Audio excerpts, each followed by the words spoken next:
Hi, I'm back. I'll be reading the Bible. Using the app Bible in 1 year. I'll be I'll be reading for January 17, 2021. 5 ways to fulfill your potential. Psalm chapter 10 verses 1 to 11. Matthew chapter 12 verse 46. Verse 46 to Matthew chapter 13, verse 17. Genesis chapter 34, verse 1 to Genesis chapter 35, verse 29. Introduction. In life, many people do not reach their full potential. We can become so caught up in the everyday that it is easier to continue in old patterns rather than change. Yet we all have a God given desire to live to our full potential. Perhaps you remember this celebrated biography.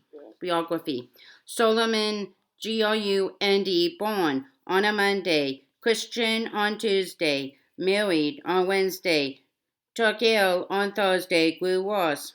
On Friday, died. On Saturday, buried. On Sunday, and that was the end of Solomon Grundy. For some people, that just about sums up their life. And yet, all of us feel deep down there must be more to life than that. Jesus says, in effect, yes, there is. The potential for every human being is great.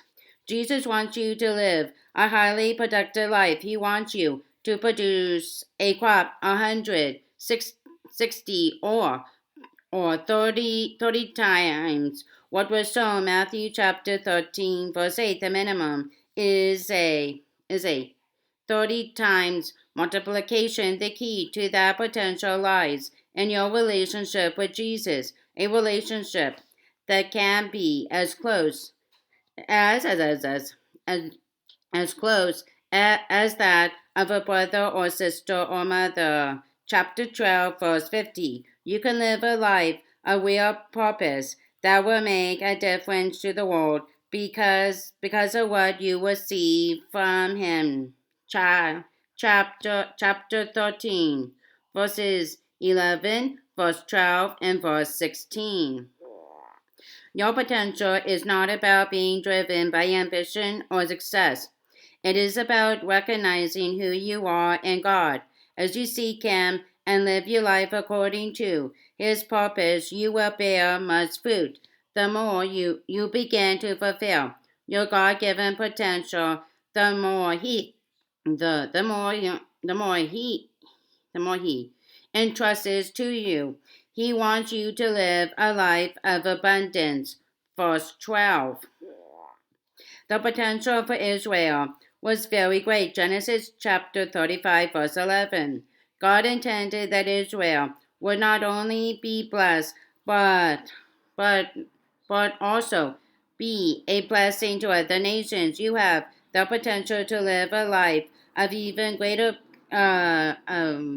you have the potential to live a life of even greater blessing than those you read about in the Old Testament. Jesus says, "Bless all your eyes because they see, and your ears because they hear." For I tell you the truth, many prophets and righteous people long to see what you see, but did not see it, and to hear what you hear, but did not hear it. Matthew chapter 13, verses 16 and 17. Jesus warns that although there was great there was great potential in each of us, there are pitfalls ahead. How can you avoid the pitfalls and fulfill your potential? Psalm chapter 10, verses 1 to 11.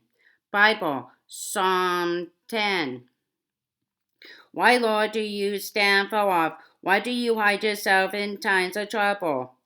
In his arrogance, the wicked man hunts down the weak, who are caught in the schemes he devises. He boasts about the cravings of his heart. of his heart. He blesses the greedy and welcomes the Lord. In his pride, the wicked man does not seek him. In all his thoughts, there is no room for God. His ways are always prosperous. Your laws are rejected by him. He sneers at all his enemies. He says to himself, nothing will ever shake me. He swears, no one will ever do me harm. His mouth is full of lies and threats, trouble, and evil all under his tongue. He lies in wait near the villages. From ambush he murders. The innocent, his eyes watch in secret for his victim. Like a lion in cover, he lies in wait. He lies in wait to catch the helpless. He catches the helpless and drags them off in his net. His victims are crushed. They collapse, they fall under his strength. He says to himself, God will never notice. He covers his face and never sees. Commentary 1 possesses humility.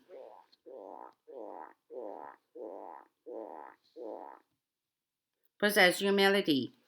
In his book Finding Happiness, MONASTIC steps for a fulfilling life.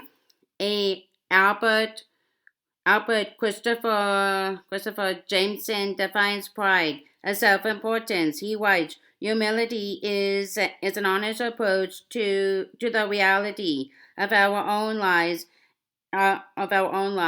and acknowledges that we are not more important than other people. The psalmist goes on a journey from feeling that God is far off in times of trouble, verse 1 onwards, to a realization, as we will read tomorrow, that God certainly does see trouble and grief, does listen to the cry of the afflicted, and does defend the fatherless and oppressed, verse 14 onward. In fact, it is the wicked, verse 2, who seek to make themselves distant. Your laws are rejected by him, verse 5. They think of themselves as more important than others, especially the poor, whom they draw into their net and crush, verses 9 and 10 A and P. These verses tell us about the pitfall of pride, verse 4. When things go well, it is tempting to say, nothing will ever shake me. No one will ever do me harm, verse 6. We can be tempted to feel that we have no need of God. In his pride, the wicked man does not seek him. In all his thoughts, there is no room for God. Verse 4. It's easy to become arrogant. Verse 2. And boastful. Verse 3. This psalm warns us against doing so and reminds us of our need for God. Prayer. Lord, keep me from pride, arrogance, and self-importance. May I seek you with all my heart, remembering that I need you and that you never forget me. Matthew chapter 12, verse 46 to Matthew chapter 13, verse 17. Bible. Jesus' mother and brothers. While Jesus was still talking to the crowd, his mother and brothers stood outside wanting to speak to him. Someone told him, your mother and brothers are standing outside wanting to speak to you. He replied to him, who is my mother and who are my brothers? Pointing to his disciples, he said, here are my mother and my brothers. For whoever does the will of my Father in heaven is my brother and sister and mother. The parable of the sower. Matthew chapter 13. That same day Jesus went out of the house and sat by the lake. Such large crowds gathered around him that he got into a boat and sat in it, while all the people stood on the shore. Then he told them many things in parables, saying, a farmer went out to sow his seed. As he was scattering the seed, some fell along the path, and the birds came and ate it up. Some fell on rocky places where it did not have much soil. It sprang up quickly because the soil was shallow. But when the sun came out, the plants were scorched, and they withered because they had no root. Other seed, other seed fell among thorns, which grew up and choked the plants. Still other seed fell on good soil, where it produced a crop 160 or 30 times what was sown. Whoever has ears, let them hear. The disciples came to him and asked, Why do you speak to the people in parables?" He replied, "Because the knowledge of the secrets of the kingdom of heaven has been given to you, but not to them. Whoever has, whoever has will be given more, and they will have an abundance. Whoever does not have, even what they have will be taken from them. This is why I speak to them in parables. Though seeing, they do not see; though hearing, they do not hear or understand. In them is fulfilled the prophecy of Isaiah. You will be ever hearing but never understanding. You will be ever seeing but never perceiving. For this people's heart has become callous. They hardly hear with their ears, and they have closed their eyes. Otherwise, they might see with their eyes, hear with their ears, understand with their hearts, and turn, and I would heal them. But bless all your eyes because they see, and your ears because they hear. For truth. Oh, Just to let you know. I don't know if she needs any help. I'll continue with this after she leaves.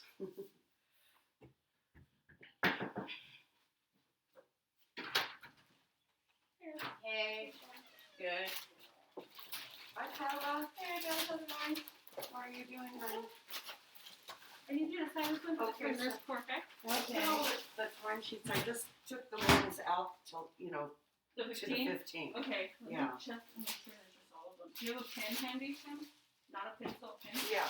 I'll get you. Here, maybe some of all.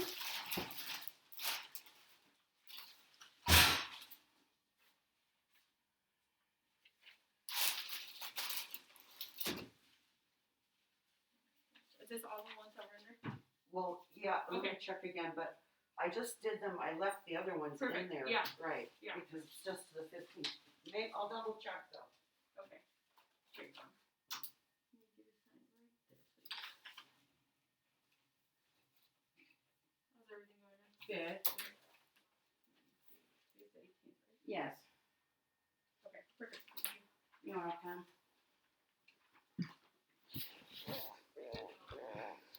Otherwise, they might see with their eyes, hear with their ears, understand with their hearts, and turn, and I would heal them. But bless are your eyes, because they see, and your ears, because they hear. For truly I tell you, many prophets and righteous people long to see what you see, but did not see it, and to hear what you hear, but did not hear it. Commentary 2. Pursue intimacy.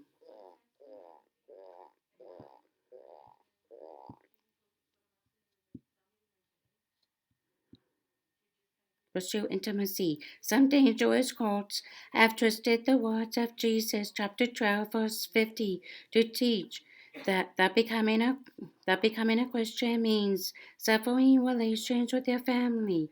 This is not only dangerous but also unbiblical. The fifth commandment is honor your father and your mother. Exodus chapter 20, verse 12. In the New Testament, we are told that anyone who does not provide for relatives and especially for immediate family members has denied the faith and is worse than an unbeliever. 1 Timothy chapter 5, verse 8. Yeah, the TV posted.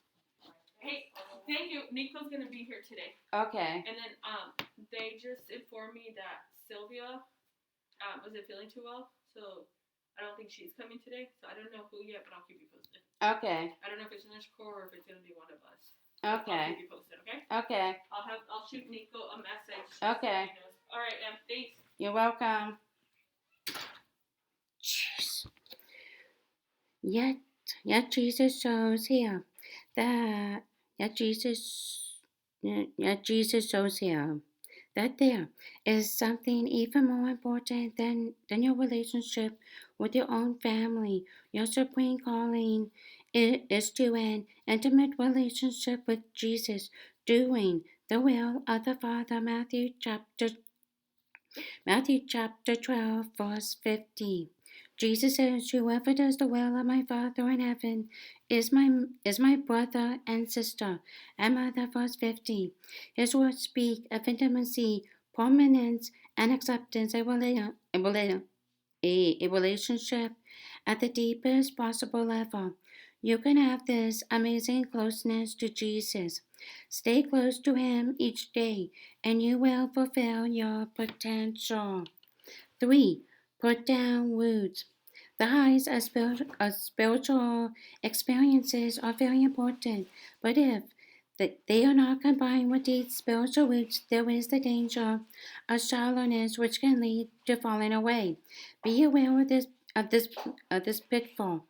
We can all fall away in our hearts, even while we are doing the right things. Jesus talks about the seed that falls on solid ground. It springs up quickly but withers because it has no root. Chapter 30, verse 6. Later on, he will explain that the person who has no roots lasts only a short time because they fall away when trouble or persecution come.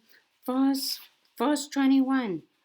Your spiritual roots are the parts of your life that no one else sees. Your secret life with God. This includes your prayers, your giving, and your thought life. If you want to fulfill your potential, make sure you develop deep, strong, and healthy roots in your relationship with God. 4. Protect your heart. It is so easy for people to be distracted by the busyness of life. Many things can fill your life and push out time for God, church, and other ways in which your spiritual roots could be developed. Again, this is a danger for us all. Jesus warned about thorns that choke the plant. Verse 7. Later on, he explains that the thorns are the worries of this life and the deceitfulness of wealth. Verse 22. Prayer. Father, thank you that you call me into this intimate relationship with Jesus. Help me to put my roots deep. Help me to put my roots down deep, and to keep my eyes fixed on you. Help me to guard this relationship and never allow other things, even good things, to crowd in and choke my life. Genesis chapter 34, verse 1 to Genesis chapter 35, verse 29. Bible, Diana and the Shechemites. Genesis chapter 34. Now Dinah, the daughter of Leah, had born to Jacob, went out to visit the women of the land. When Shechem, son of Hamor, the Hivite, the ruler of that area, saw her, he took her and raped her. His heart was drawn to Dinah, daughter of Jacob. He loved the young woman and spoke tenderly to her. And Shechem said to his father H.A.M.O.R. give me this girl as my wife.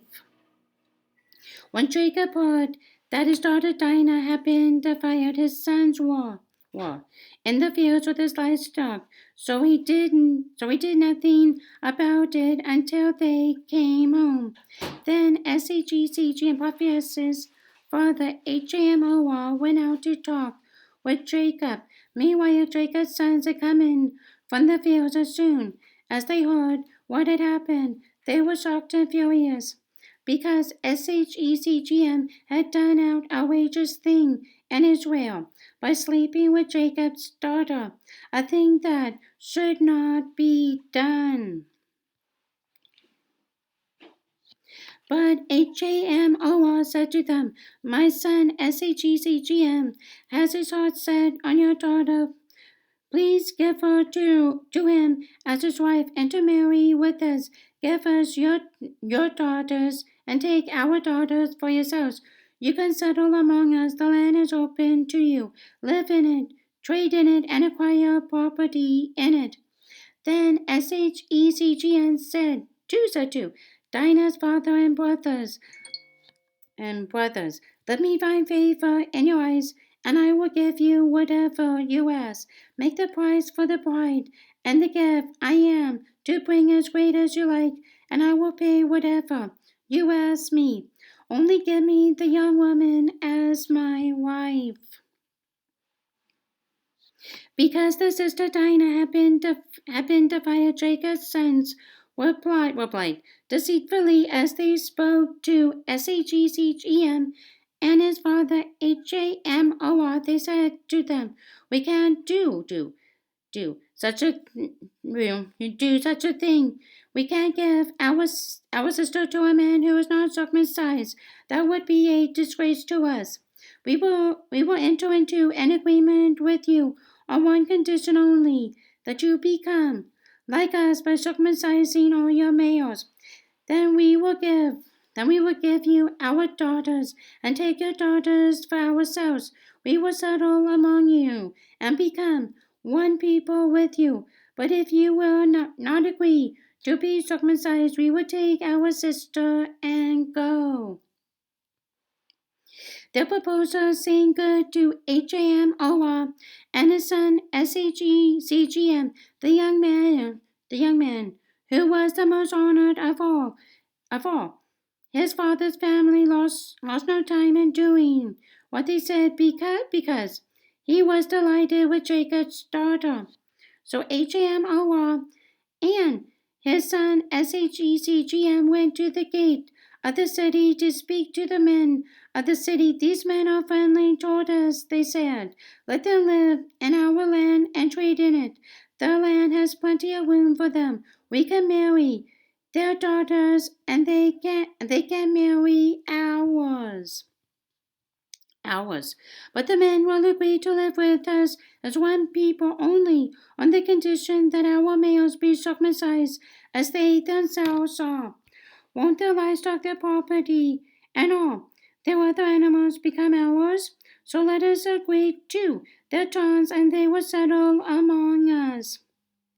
All the men who went out of the city gate agreed with HAMOR and his son SHECGM, and every male in the city was circumcised. 3 days later, while all of them were still in pain, two of Jacob's sons, Simeon and Levi, Dinah's brothers, took their swords and attacked the unsuspecting city, killing every male. They put HAMOR and his son SHECGM to the sword and took Dinah from SHECGM Potpheres' house and left.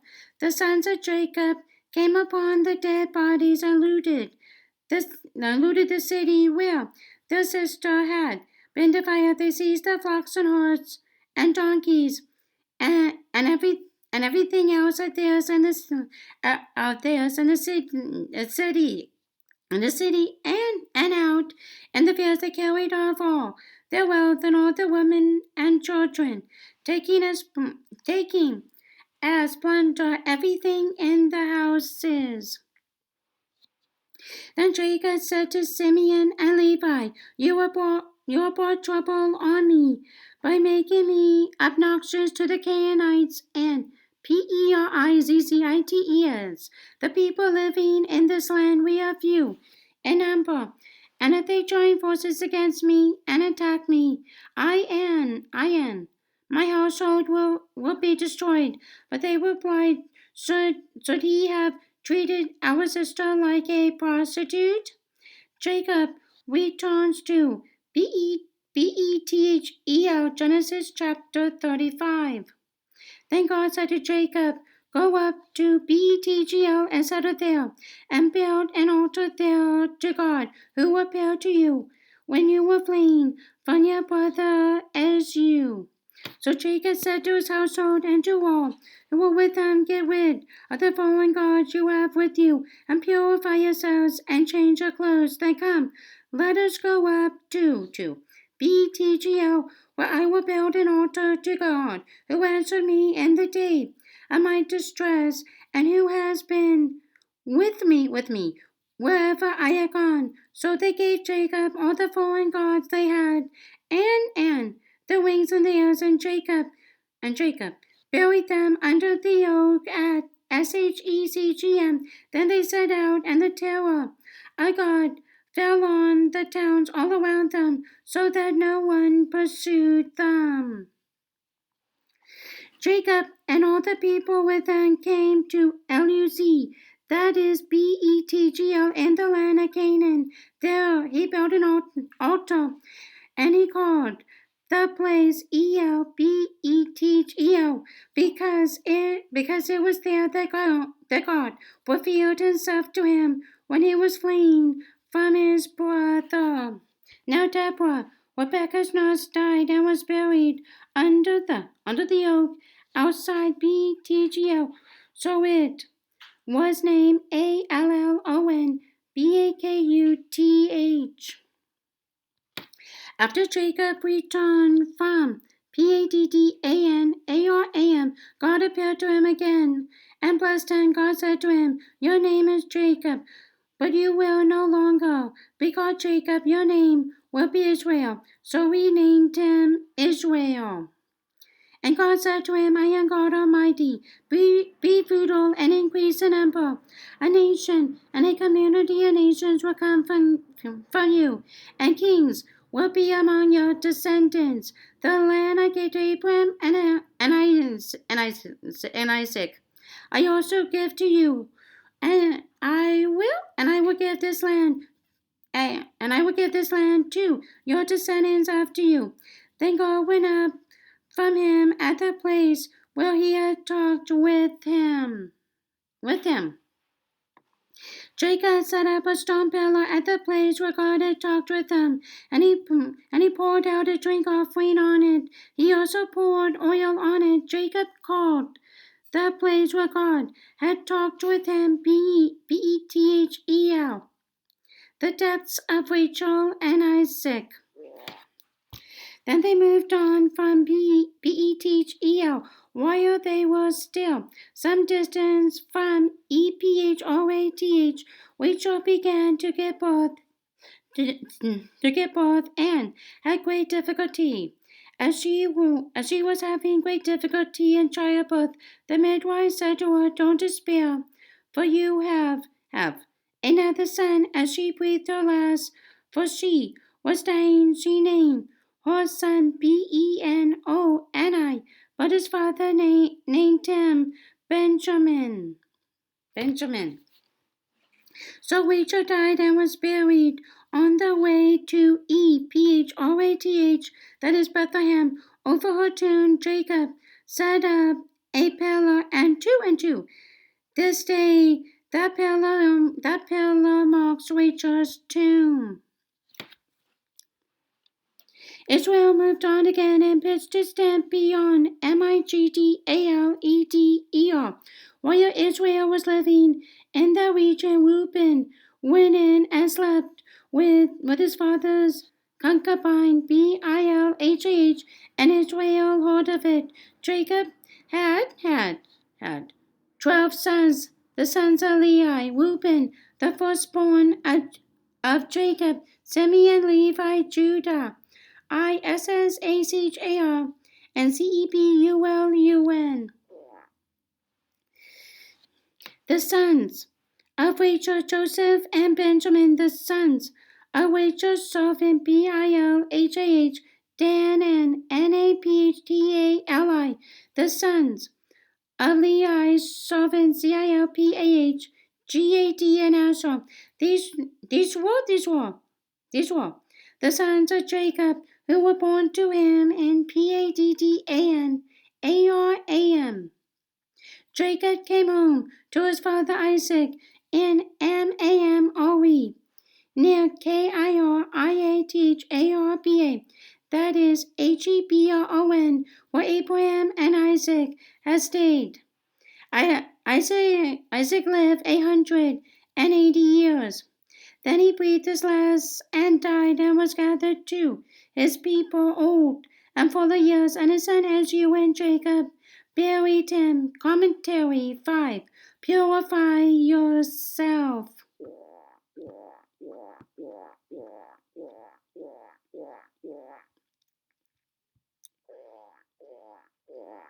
5. Purify yourself. In this passage, we read a warning of the danger of escalating revenge.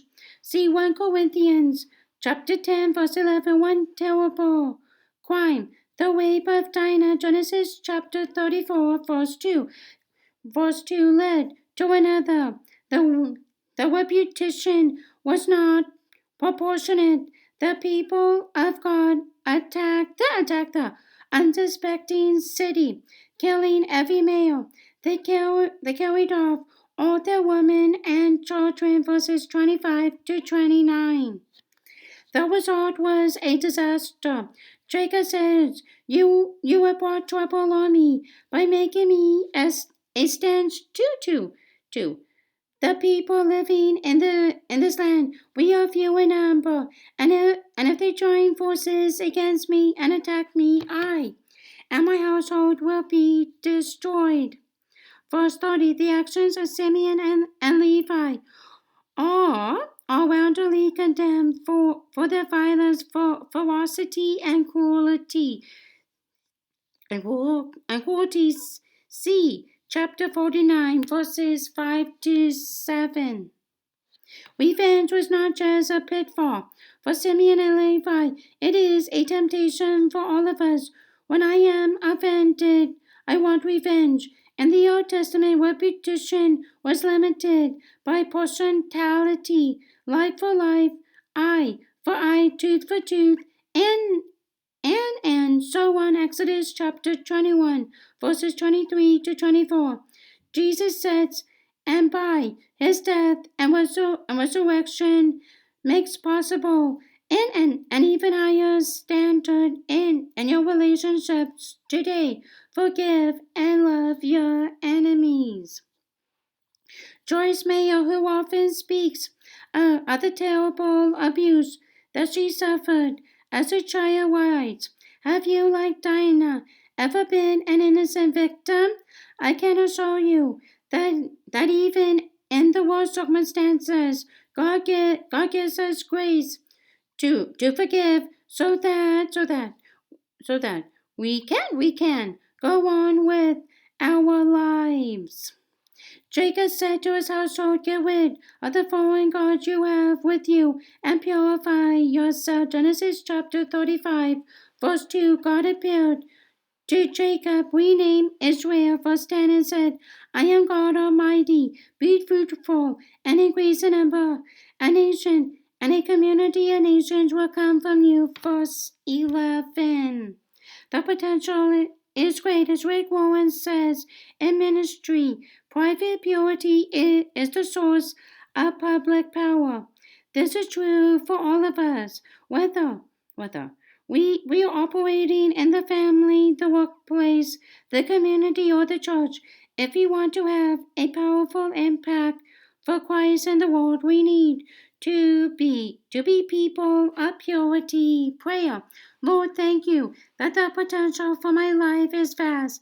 May I produce a crop 30, 60, or even or even 100 times what was sown. Pippa adds. Well, why do you hide yourself in times of trouble? Psalm chapter 10, verse 1. God often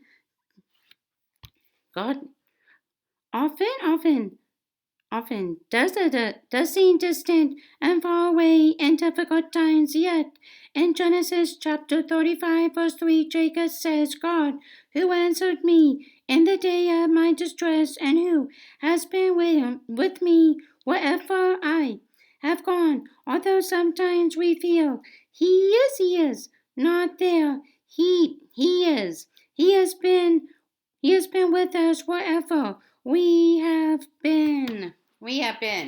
Okay, that's the end. Bye for now.